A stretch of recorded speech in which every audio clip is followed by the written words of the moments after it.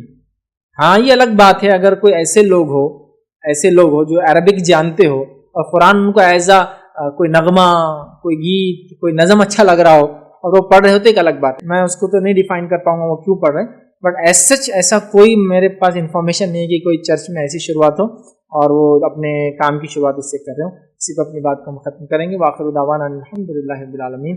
سبحان ربک رب العزۃ عما یصفون وسلام علی المرسلین والحمد للہ رب العالمین.